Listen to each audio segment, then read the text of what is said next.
Welcome back to Trendlines over Headlines, the show where we break down the markets with some of the best traders and analysts out there. My name is Patrick Dunawilla and I'll be your host. Dr. Phil Pearlman is going to be joining us. Phil is a clinical psychologist and the founder of the Pearl Institute. He's also been involved with markets for nearly 30 years, working at places like Yahoo Finance, StockTwits, Bank of the Ozarks, and Osprey Funds. He's an expert on behavioral finance and health, and this is the last episode of the year, so we wanted to mix it up a little bit. We're going to be talking to Phil about the intersection of health and wealth, and with January around the corner, Phil is going to be giving us some great tips on how we can stick to those New Year's resolutions and start the year off fresh. Phil is brilliant, so it's going to be a great conversation, but before we talk to Phil, it's Friday, the markets are closed, so let's take a quick look at how this week played out.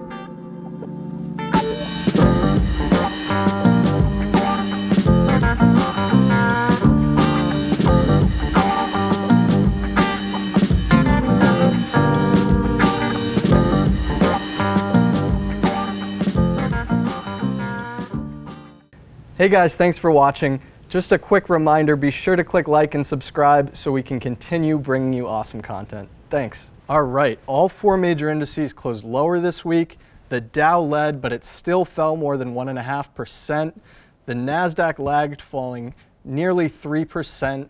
Now, things were actually off to a good start earlier in the week. The S&P 500 briefly broke above that notorious downtrend line, but of course that breakout failed as we rolled over after that CPI print on Tuesday, and we continued lower after Tuesday's reversal, closing near the lows of the week. The bulls are really counting on seasonality to bring some relief in these last 2 weeks of the year, but no signs of Santa just yet. Now, taking a quick look at the sector breakdown, energy was the only sector that closed higher this week, rising 2%. Consumer discretionary lagged, dropping about 4%. Anyways, that's enough from me. The doctor is in the house, so let's check in with Phil. All right, Phil, welcome on to the show, and thank you for being with us today. Patrick, it's great to see you. Always a pleasure. Yeah, you ready to riff or what? Ready to go. Throw whatever you got, throw it at me. All right, well, my first question is, how many eggs have you eaten today? You know, I've eaten, that's funny that you say that because I have eaten around 6 eggs today. I was at the grocery store. Which is a little, it's actually low for me. I could do 8, 10 easy. But I was a little hungry earlier in the day. I usually don't eat till about now. But about 2 o'clock, I had a half dozen eggs or so. Yeah, I remember JC sent us a picture of your fridge once, and it's just packed with eggs. We'll see if we can find eat a lot of eggs, a lot of beef, a lot of protein. Well, so I think you're the first doctor we've ever had on the show. Normally we have traders and analysts come on and talk about their market views, but I wanted to mix things up a bit. Here we are approaching the end of the year. We're starting to think about our New Year's resolutions. And, I think if our conversation today can help people get in the right mindset for the new year, then, mission accomplished, right? Absolutely. So, to frame this conversation, I wanted to start off with this quote. I love quotes. This one's from Morgan Housel, and it's, "Two topics impact everyone, whether you're interested in them or not, and that's health and money." And there's a bit of a reflexive nature to the two, right? Your health can affect your finances, and your finances can affect your health. And if one of them's out of whack, life can be pretty miserable, isn't that right? That's right. So I was involved with markets for a long time. And I'm a doctor in psychology and have studied behavioral finance for quite a while, and know well that people do not always behave in their own best interest. And that is really a sort of a fundamental tenet of behavioral finance. And I will tell you that there is nothing that is more similar to that than health, because we also don't necessarily always act in our best interest. And in addition to that, there's even more a symbiotic relationship between the two, and that is that both are intimately related to our future quality of life, how good we have it down the road when we, as we reach our freedom phase of our life, retirement, whatever you want to call it, or even our whole lives, even today as well. Our health and our wealth are both fundamentally in different ways, but both fundamentally intertwined with our quality of life and with each other. Yeah, and I feel like people have really started paying more attention and prioritizing both their mental and physical health in the past maybe 20 years or so. But it does seem like there's still kind of a stigma to talking about stuff like that, like your mental health and stuff like that, especially among men. So why do you think that stigma even exists? Well, let's just be really flat and straight about it. We have an epidemic in this country. We have a health epidemic. We have a mental health epidemic, and we have a physical health epidemic. And you can see that in the numbers, the rise of obesity. More than 40% of adults in this country are obese, and similarly, a rise in diabetes, huge rise in mental illness that began before COVID. So we can't blame it all on that. Depression, anxiety, suicidality, etc. And so it's not just men. But you're right. There's been a huge rise in mental illness among men, and there's a stigma not to talk about it. And that's really a macho thing. It's really a toughness thing. We don't want to admit that we have weaknesses. And so it's something that is swept under the carpet. Well, hopefully some of the insights you'll share today will shed some light and help our viewers out a little bit on that front. But before we really dive into it, I wanted to give our viewers some background on you. You're a clinical psychologist, but you've also been following markets for nearly 30 years. You're kind of my go-to expert on behavioral psychology stuff and behavioral finance. But you and I have known each other for years. I don't even know where we first met, but it's really only been in the last 3 years I've noticed you've really started prioritizing your health. You stop drinking, you're pretty serious about your diet and what you eat. And whenever I call you, you're always outside going for a walk or something like that. So this might be a little personal, but if you don't mind sharing, what was it that kind of made you want to start prioritizing your health? So, like I said, we have an epidemic in this country. It's a health epidemic, and so getting healthy is now a subversive act. I can't stress that enough. If you are getting healthy today, if you're getting fit, if you're getting your mind and your body tuned, metabolic health, you are in the minority, and you are actually swimming against the current. I can't stress that enough. And it's hard to be a contrarian when everybody else is acting one way. Acting a different way is difficult. We're social animals. We want to go along with the herd. We want to. I mean, you see that in markets all the time. And as a matter of fact, health and wealth aren't only related in terms of quality of life, future quality of life. They're also very related in psychology. So a lot of the concepts that we understand from finance are directly applicable to health as well. So with myself, I never took great care of myself. But when I was young, I was an athlete. So there was a part of me that was always an athlete. And I got very far away from that as I became an adult, and responsibilities and making money and all of the things that we have to do, paying taxes, all the things, having a family, all of the things that we have to do when we become adults, stressors of life, took a toll on me, like with a lot of people. And I got very, very far away from that part of me that was an athlete, that was a part of me that loved movement. And so as I had professional success, and then as I had kids, I began to realize, oh my God, I've gotten really far away from this. I have to reapproach that, re-go after that. And as a side, there's, there's this idea in Eastern thought talking about enlightenment. And I never really understood it very well. And of course, I'm Western, I'm not Eastern. And so us Westerners like to have everything add up. And, 1+1 = 2, and everything makes sense, and everything's solvable, and there's an answer, and it's clear, and nothing's ambiguous.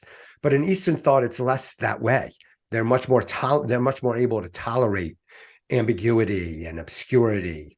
And this idea of enlightenment, which was always difficult to grasp, was always difficult for me to grasp as well. And then I was reading a text somewhere about Buddhism, and the author wrote something about enlightenment isn't some great mystery. It's really just rediscovering.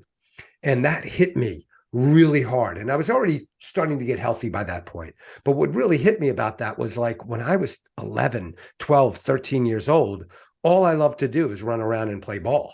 I would disappear on a Saturday morning with a basketball, and my parents wouldn't see me to lunch. Then I would have lunch, and then I would disappear with the baseball glove, and I would just always be running and always be playing. So I was really just getting back to that real part of myself. I also think the other really, really major component was having kids and just thinking to myself that I wanted to be there. I wanted to be healthy for my kids. I wanted to be a good role model. And I wanted to be there and be healthy when they got married and when they had kids, so that I was able to be present at that time. Yeah, and I should say you weren't a total degenerate before this, but you have made some notable changes in the past 3 years or so, I'd say. And It's been longer than that, and I was a total degenerate. So I drank way too much. I smoked too much pot. I did everything you could do. And I weighed 50 pounds more than I weigh now. And I did not take good care of myself. And at the rate I was going, I was not headed anywhere good over the next 5, 10, 15, 25, 30 years. And so I changed that. And it happened in waves. The last 3 years, I've taken it up to the next level, and that has coincided with stopping drinking. But I was struggling. I remember, maybe 5, 6 years ago, running, or about 8 years ago, running a 10K, and just being like, I was trying, but it just, I was slow, and it just sucked all the air out of me. It was so hard to do. So I was struggling with it for a long time, making small gains, like 3 steps forward, 2 steps back. I like what you said there too about at the beginning about how, if you do get in shape, if you are mentally and physically healthy, you're kind of in that minority, and you're kind of a contrarian. As traders, we're always talking about having an edge, and what you're arguing is this is the best way to have an edge, or at least increase your odds of success. Well, let me just tell you something about that. When we get healthy, mind and body, it affects us in multiple ways. It affects us physically, it affects us cognitively, and it affects us emotionally in positive ways. And those ways can be graphed directly onto attributes that are fundamental to market participation. So if I say to you that my stress tolerance is much greater than it was 10 years ago, my energy level much greater than it was 10 years ago, my ability to focus, cognitive, my ability to make decisions, executive functioning, all of these types of things have been positively affected. I call that fitness alpha. And so I think that it's not only about longevity, and it's not only about where I'm going to be 25 or 30 years from now, it also is about my performance today. And just to go on there, and I know I'm ranting now, but this is important. I know your audience are market participants, and I know that that's a very stressful vocation. I know what goes into that. And I will just say that there are things that you cannot control, like price behavior, right? We can't We can't will the S&P 500 to do what we want it to do. We can't. But there are also things that we can control. And one of those things that we can control is our apparatus, is the state of this mind body that we have. And one of the ways that we can control that is by how we take care of it, what we put into it, and how we move and how we rest it. And those things, those three things affect all of those components that I was talking about before: emotional control, stress tolerance, energy level, controlled aggression, right? You want to be aggressive at some parts in the market, executive functioning and decision-making, being able to, press the button in the moment, the ability to take the loss, the ability to get aggressive and buy a winner, or buy at the moment of the breakout when your system says to do that. So that to me is a layup. Anybody sitting there watching this and saying, hey, I could get in better shape, and I also really want to be a successful trader or market participant, it's a layup because it's something you can control. Right. I mean, I think we always say you can't control the market. All you can control is your reaction to it. And that carries through to health too. And that's kind of what you're talking about. But let's stay on brand for a second. We are the chart report. This is Trendlines over headlines. So let's look at a chart real quick. I love this one. You shared this one in a blog post right before Thanksgiving. The blog post was titled "The Seasonality of Weight Gain." And the chart comes from the New England Journal of Medicine. And I'm a big seasonality guy. And of course, we're going to hear about that a lot. Stocks kind of have this tendency to do well in the last 2 weeks of the year. But you pointed out that the last couple months of the year, not only do stocks do well, but also our waistline, right? Well, like I was saying before, finance and, health and wealth are intimately intertwined on multiple levels. And so a lot of the phenomena that we notice in markets, we can also relate to our health. And so there is this, just as there are seasonality in markets, sell in May and go away, or if Santa Claus should fail to come, or whatever that, Wall and Broad, whatever all those great quotes are. And, love Jeff Hirsch. He's like the best in the world at Stock Traders Almanac, and he's an expert in seasonality. As a matter of fact, I consulted with him when I wrote this post and showed him this chart, and he was like mind blown. You know what I mean? But I mean, it's anyway, pretty the funny. idea. You can kind of see the effects of the holiday, right? Right after actually Halloween, it really starts to pick up, and then Thanksgiving, you have like kind of a local peak, and then into Christmas and the December holidays there, and then you see that massive drop off after the new year, and it kind of begs the question: are those people's New Year's resolutions taking hold? So, what do you think is driving this cyclical trend, Phil? Is it the holidays? Is it There are multiple factors. One factor is biological and evolutionary, and that is that it has a tendency to get colder during the winter months. And so we pad ourselves. So, once it starts getting cold, very often people will just start feeling incredibly hungry where they're not usually like that. And some of that is just biological, from that has been around for thousands and thousands of years, in a part of our species, that we feel it getting cold and we want to insulate ourselves. That's one factor. Another factor is that we have less sunlight, so we're outdoors less and we're moving less, so we're burning less calories. A third factor is the holidays. And as a matter of fact, you can see on the chart, we go from a daily weight gain deficit. So we're losing weight daily. We go from losing weight daily to gaining weight daily exactly on Thanksgiving. It's uncanny how just beautiful that chart is.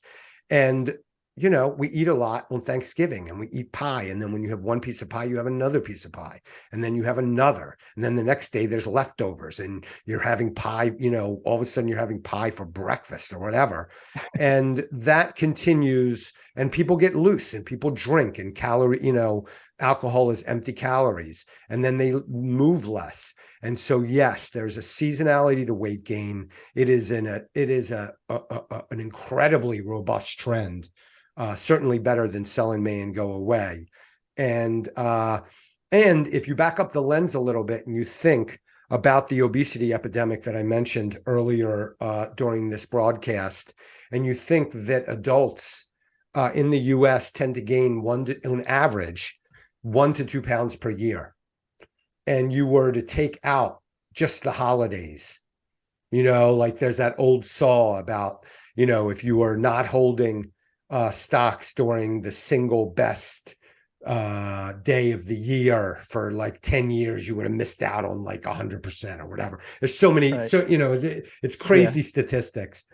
The same thing is true. So in other words, if you don't gain weight between Thanksgiving and through the new year, all of that average weight gain, 1 to 2 pounds a year, is gone. So you're not going to gain weight, a couple pounds a year if you can control yourself for that 4 or 5 week period. Yeah, and I think, in the blog post you also noted this, but here we are, if you look at that y-axis, we're only talking about 1 or 2 pounds of fluctuation, but you noted that over a 30-year period, that 1 or 2 pounds can really accumulate, right? Yeah, and you just see it, you see there are a lot of 45, 50, 55-year-old people walking around who are technically obese.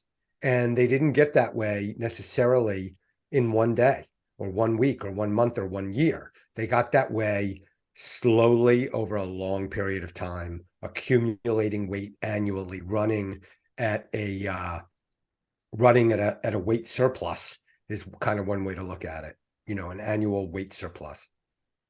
So, what are people supposed to do with this information? Because it seems like a lot of the times people don't even know that these things exist, right? I mean, this one, it's not that surprising. I think we all could have guessed that it kind of tracks something like that, but it is still kind of funny seeing it. But what could one do with this information? Well, here's the thing. The urgency of getting our health game in order is much greater than our society represents. So nobody's out there pounding the table on the urgency of getting healthy. But meanwhile, every day goes by and we get older every single day.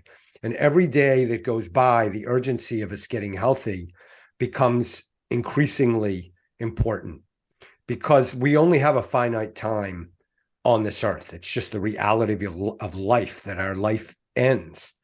And as we get older, it gets more and more difficult to get healthy, to get fit. And so every day we let go by, it gets harder. And just for that simple reason, it's the urgency is that we begin today. And so, there's a lot of health gurus out there who sort of poo-poo New Year's resolutions, right? They're like, well, you should want to do it every day. It's not a New Year, it's not a resolution thing. But for a lot of people, it's really hard to do. And we all, rebirth. Let's just think about this for a minute. Let's think about mythology for a minute. And let's think about rebirth for a minute. There's so many rebirth myths. You could see it on our own calendar, right?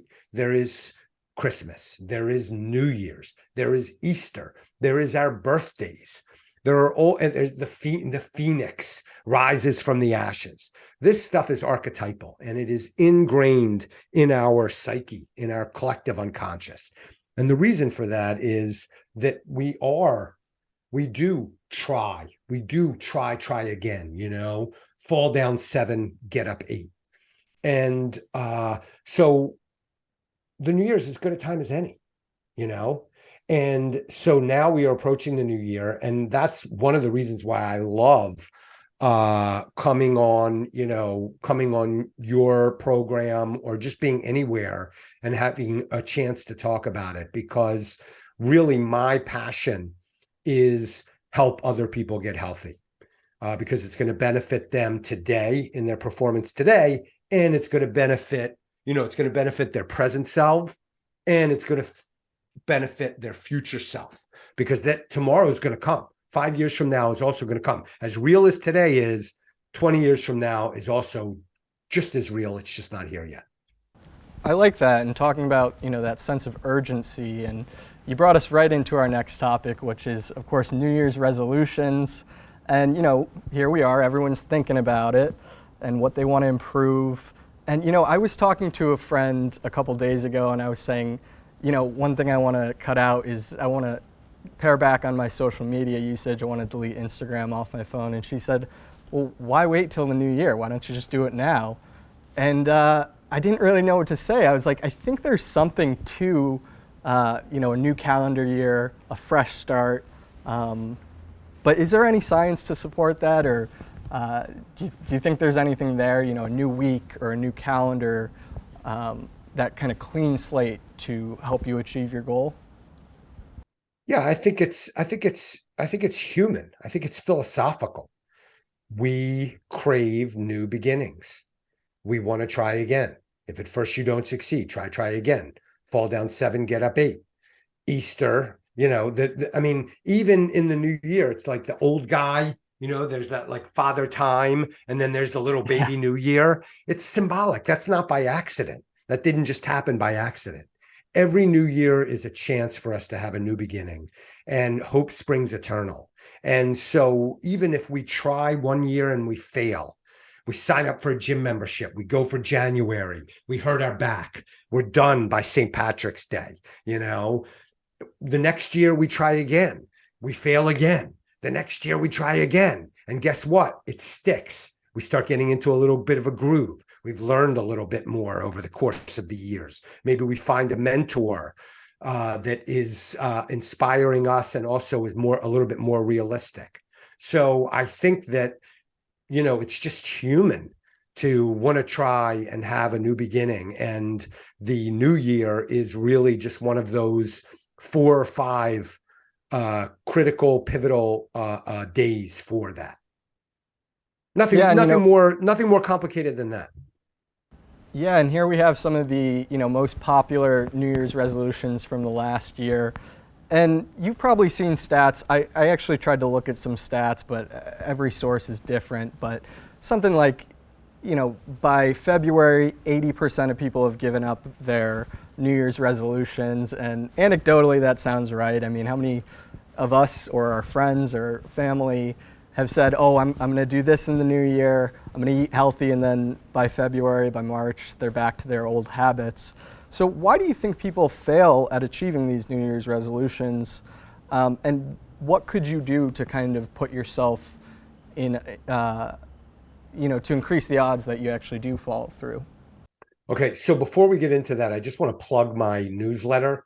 And if this is not just out of nowhere, I'm writing about this stuff right now. I'm writing about 2023. My last 2 or 3 posts have been about that. And in the new year, I will be continuing to write about it, because I do think that this is a pivotal moment. So it's a Prime Cuts Substack, Phil Pearlman. You could find me on Twitter, P Pearlman on Twitter. And I come out with it's a free newsletter, Prime Cuts Substack newsletter every week. And I'm going to be giving tips for keeping New Year's resolution. That's going to be one of my next maybe 2 or 3 posts, probably early January. But I will talk about it with you now. And this is so critical. I'm going to give you guys tips that are going to help you. So if you've tried before and failed, hey, this year I'm going to really, I'm going to lose 20 pounds. I'm going to get myself in shape or whatever. And you failed before.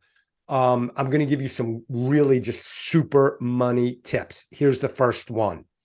1, start small. Start small. And I'm going to give you a great example of how that works. You're going to be gamifying yourself. Okay. You ever notice you play a video game?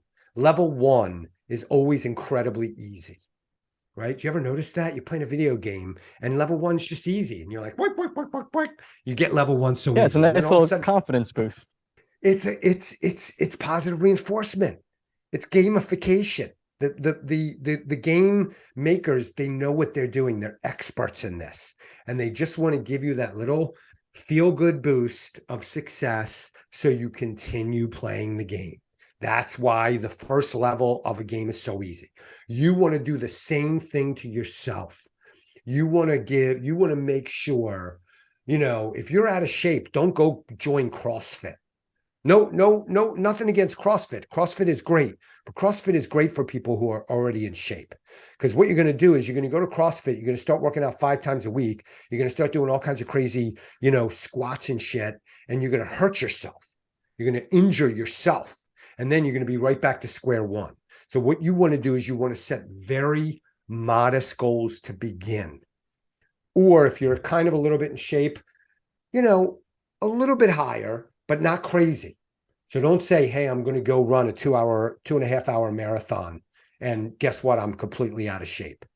You want to say, hey, I'm going to go run a 5K.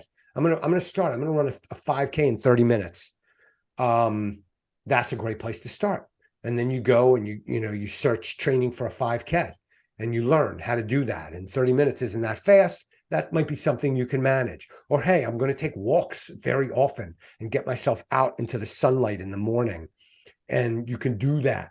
It's something you can do. So start with kind of easy goals for the first year. You can always change your goals midway through the year. You don't have to wait till the end of the year to go, okay, now I'm going to up my game. If you're in May or you're in June and you say, hey, you know what? I lost 10 pounds and I freaking went out and ran a 5K. You can up it. You can go, okay, now I'm going to set the hurdle. I'm going to set the bar a little bit higher. So number one is set modest goals to begin. Number two is find people out there that are doing what you want to do and figure out what they're doing and emulate them. Not in every part of their life, but in the area of the thing that you want to do, And so, as a matter of fact, I just wrote about that in my last post. It's a really sharp thing to do. It's a really sharp thing to do. You find, there are those strategies in the markets that, okay, I'm going to find out what the best hedge fund managers are doing, and then I'm going to piggyback on them. It's a Coattail piggyback investing, thing. yeah. Coattail investing. This is coattail health, right? You just find, hey, I emulate that guy. Another reason to check out my newsletter, by the way, because I went through the same thing. I went through all this stuff. 5 years ago, I ran my first half marathon, and this year I ran my second one, and I did it a minute a mile faster. So nice. I just got stronger, right? I was like, okay, I'm going to do it again, but this time I'm going to crush my past self. And I went and did that. So that's like where my head is at. Just improving and getting better, getting sharper, getting, all that stuff. So you want to find, so that's two. So number one, if you're just starting out, don't set the bar that high. Give yourself a level one that you're going to be able to get, past that first level. Number two, find a person or people who are doing the thing that you want to do and emulate them. That's a great thing. I think social media is a double-edged sword. It's poison, but it's also awesome. And there's people out there like myself, like my pal Chris Cornell, like my buddy Vic Basmigian. I hope I pronounced that correctly. These guys are incredible guys in their 50s and 60s who were very overweight, and now they're animals. And they are sharing on Twitter and in their newsletters a wealth of information. So get with people who are doing what it is that you want to do. That's the second. That's my second piece of advice. And then third, I would say, I have like 5 or 6 of them in my head, but the ones that come to mind. The third one I would say is the right foot rule. And that is the first things you do in the day make those super, super healthy, because you can always tail off a little bit. I mean, there are days where I will start my day, I will intermittent fast and I won't eat till late in the afternoon. And the first thing I eat will be pristine, right? It'll be chicken or fish or whatever. And then later on, an hour later, my kids are having an ice cream and I'll have a little bit of ice cream, but I got off to such a good start during the day, the right foot rule. I got off on the right foot that even if I stray a little bit, it doesn't hurt me that bad. So those would be three things that I would say can counteract this tendency that we have. And, it's kind of the St. Patrick's Day massacre. As a matter of fact, I'm going to write a post coming up in late January called the St. Patrick's Day massacre. So many people set resolutions. And then, when's St. Patrick's Day? Like early March or something? It's like kind of before spring 17th. starts. Yeah. What's that? March 17th, right? March Mid-March. 17th. Yeah. What do? They go out and they get shit face, and then they're in a diner at 2 a.m. and it's just, I blew it. And then the next day they wake up and they feel like shit. Go ahead. Let me ask you about this. What is your opinion on cheat days? Do they help you achieve a long-term goal by allowing little cheats, little breaks, or are you just kind of cheating yourself and you're working against what you're trying to achieve? You're cheating yourself.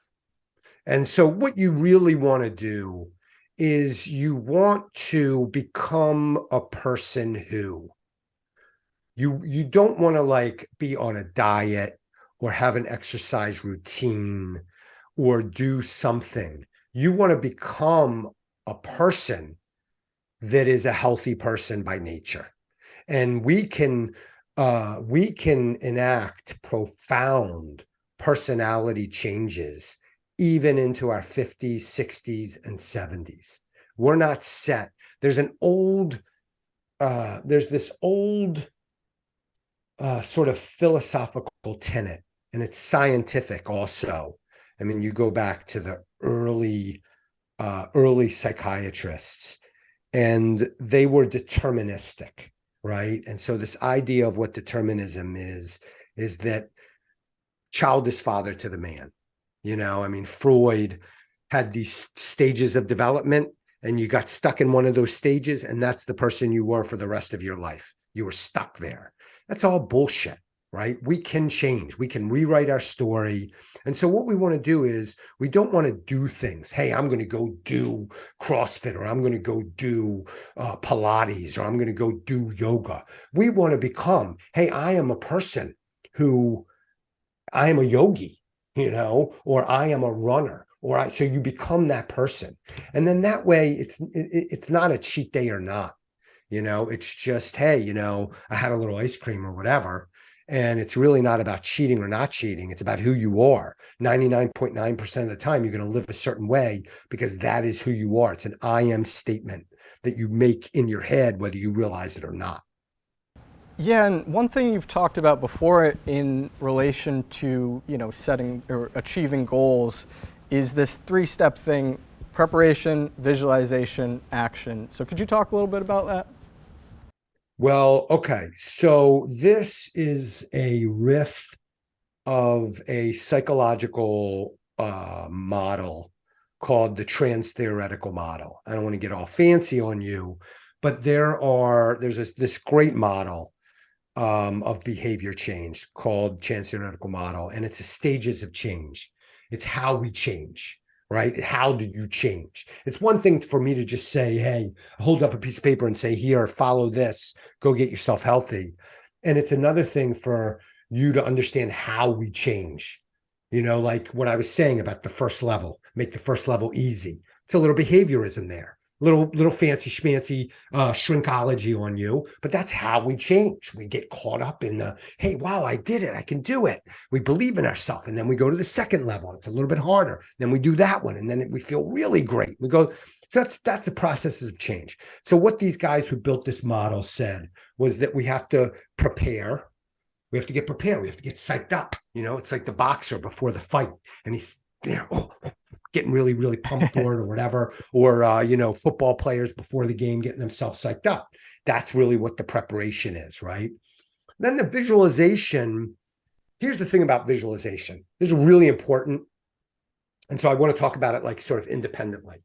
Okay. We have multiple selves, multiplicity of the self, right?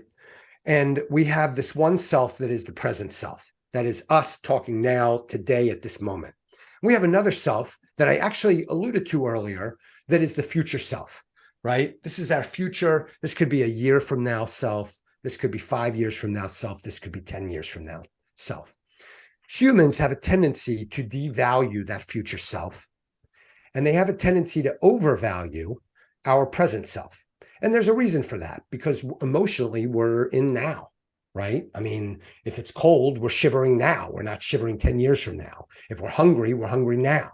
If you hold up a piece of carrot cake, which is my favorite cake, and you stick it right in my face, that cake, I'm smelling and seeing that cake in my face right now and going, oh man, that cake looks good. I'm not thinking, well, if I eat that cake and then tomorrow I do the exact same thing when somebody puts cake in my face again, 10 years from now, I might not be doing as well. I might be, I might have gained a pound or two a year, and I might be 25 or 30 pounds heavier. My metabolic health, I might be closer to obesity. All of these negative things may be happening. So what we need to do when it comes to visualization is we need to connect ourselves emotionally to that future self. We want to be as emotionally invested in our future selves as we are in our present selves. We want to have some kind of temporal balance, some time balance. I view that as wisdom, right? And the same thing goes, by the way, for investing, right? We dollar cost average, we live a little bit below our means, we sacrifice a little bit for today without sacrificing too much. And then guess what? We turn around in 25 years and we have all this money in the bank because we were buying these Vanguard low cost ETFs, even when we really wanted to go to the Bahamas, but we were putting that money away, you know what I mean, for our future self. So yeah, that's a good analogy. Visualization. What's that? That's a good analogy. It's a good analogy. So what we want to do is we want to invest emotionally in our future self. And the way that we can do that is by visualizing our future self, by visualizing our future self vividly, by closing our eyes, imagining ourselves looking in the mirror. What do we look like? How do we feel? How are we moving our bodies? Are we stiff or are we flexible? All of those things. Are we slender or have we gotten fat? And we can imagine, what are we doing with our lives? Are we traveling? Are we traveling the world with our lovely life partner for the last 40 years? Or are we stuck in our home and we're unable to leave and we're too tired to travel? So we want to visualize that aspired future self. And it can be, hey, a year from now, say, hey, you know what? This year, my resolution, I'm going to lose 10 pounds and I'm going to run a 5K. And I'm going to imagine myself at the end of the year having done that. And I look a little better and I feel better and my clothes fit me better. You can imagine that very vividly. You can even write it down. And in that way, you are connecting yourself emotionally to that future self, whether it's 1 year from now or whether it's 30 years from now. So that's the visualization part. And then the last part was the action phase. So you've prepared, gotten ready. Hey, this is what it is I'm going to do. And you've emotionally connected yourself to that goal once you get there. And then you set a date. Maybe it's January 1st, and you go and you do it. You get out there and you get in the ring and you start swinging your gloves. I like that. And it sounds like visualization is really the most important aspect of it. And it's interesting what you said there about how visualization helps connect the future self with the present self and how important that is. But we're running out of time, so I want to get into the specifics. You've given us some great tools on how to stick with your resolutions and how to achieve those goals that you want to achieve. So let's get right into some more specifics. Our mutual friend Steve came to you asking for help to get his health in order, and you came up with this great cheat sheet for him. And, of course, everyone's unique, so this isn't necessarily for everyone. Everyone's got to figure out what works for them, but I thought it was a good general prescription. And you broke it down into 3 main pillars, right? Nutrition, movement, and sleep. So could you just kind of walk through this one and kind of explain your thinking on each one? Well, there's multiple pillars of health. There is our relationships. There is how supported we are in our endeavors. There's our professional lives. How, whether we're doing something that we love or not, or whether we're doing something that we hate. There's all types of health-related pillars, but there's really three. There's whether we're living in the moment, right? Mindfulness and presence. There's joy. Are we having fun? Or are we just not having fun? You never have fun. All work and no play makes Jack a dull boy, right? There's a reason that's a saying. But there's three that are the most fundamental.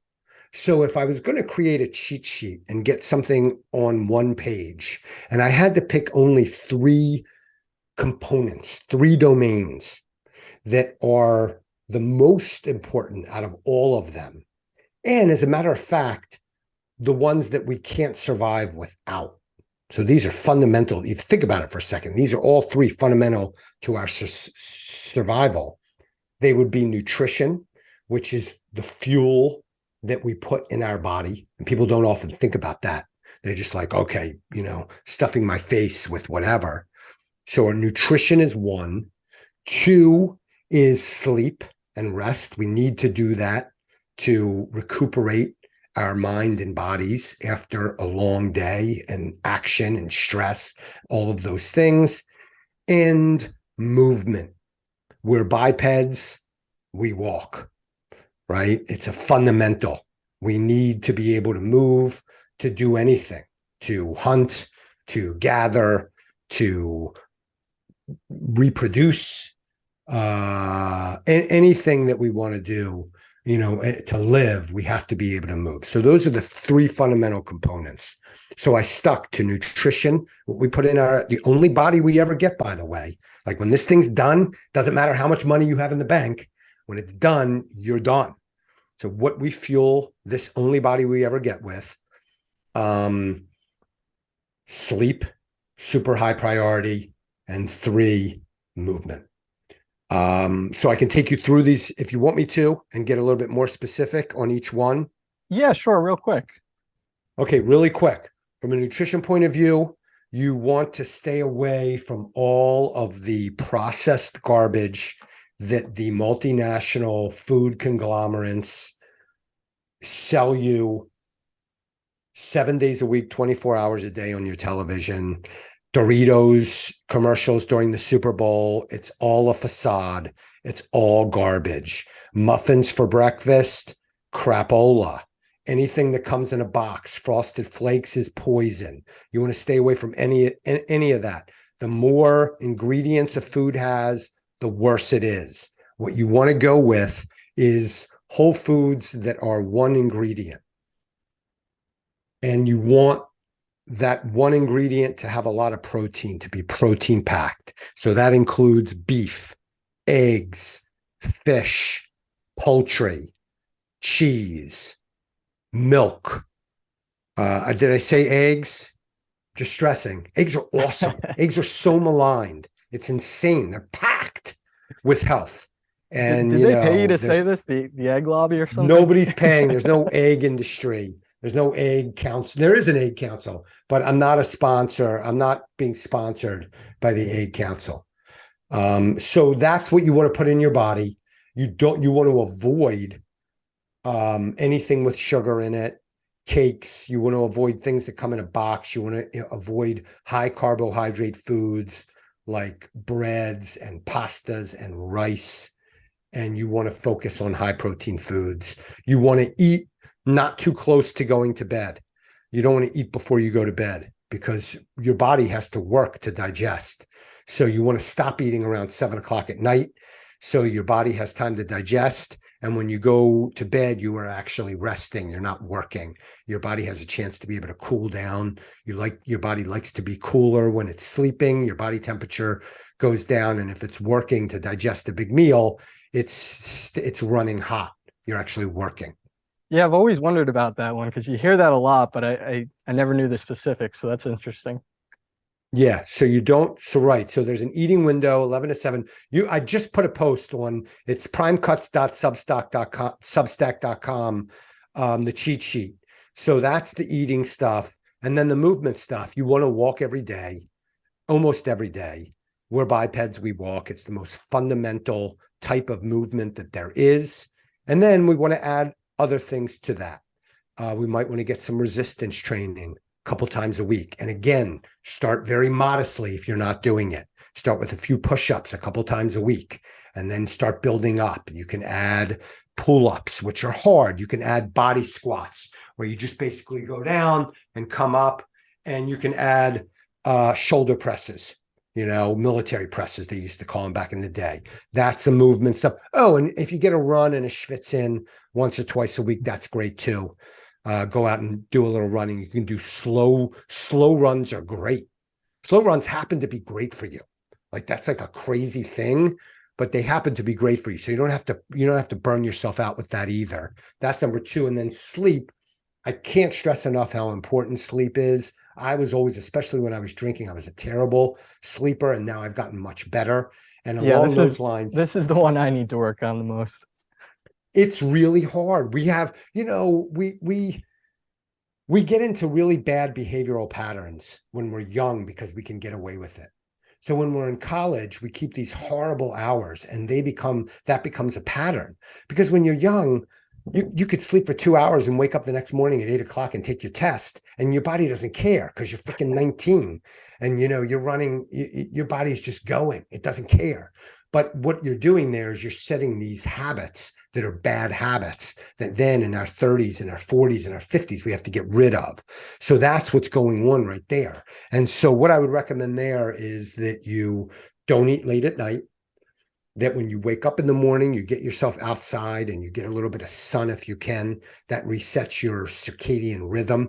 We are all circadian rhythm creatures operating on this 24-hour sun light darkness cycle. So get a little bit of sun in the morning is fantastic. You want the lights to be dim in the evening. You want to keep your mobile device outside of your bedroom.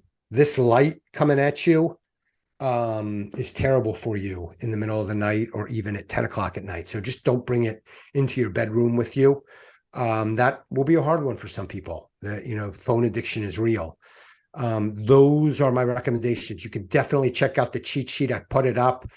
It has been downloaded as of right now around 3,000 times. I was just looking, which is No pretty hot. kidding. Oh, you Yeah, pretty posted that hot. yesterday. Just posted it yesterday. Wow. And I'm expecting it to be downloaded, at least 10,000 times. Well, listen, Phil, I'm going to do my best to follow it for as long as I can, and I think you gave me some good tools there to help kind of improve the odds of success. But lastly, before I let you go, really excited for this new thing you got going on called the Pearl Institute. Could you tell us a little bit more about that?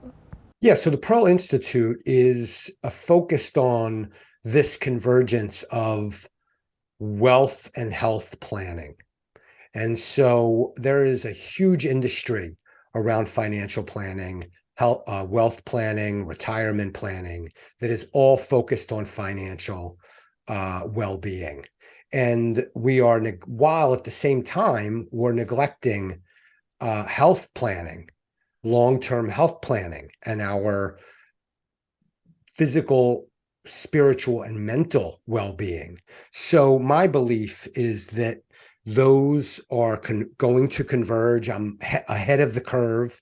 And so I am focusing on health planning, working with individuals, working with financial advisory organizations, running groups and webinars, writing and speaking, focusing on marrying or paralleling health planning with wealth planning. And the beauty of that is that it's killing two birds with one stone, because as you get healthy, you also improve, like I was talking about before, your performance in the present as well. I call that fitness alpha. It's a way to improve performance in the present as well. So it's kind of a double bonus. You are able to plan your well-being for the long-term mind and body. And that way you save up all this money. You have that body and mind left to enjoy it. And at the same time, you're able to improve your performance in all manners of your, all parts of your life, your relationships, your self-confidence, your vocation, whether you're running a business, whether you're a trader, or whatever. Well, Phil, thank you so much for coming on and sharing all your knowledge with us. This was a little different from what we usually do, but I really enjoyed it. It's my pleasure. Patrick, I can't thank you enough for having me on. Much love. Yeah, cheers, and I hope you have a great New Year's, and I hope you stick to those New Year's resolutions. Cheers. Thank you guys for watching. If you enjoyed the show, be sure to click like and subscribe, and we'll see you again next year.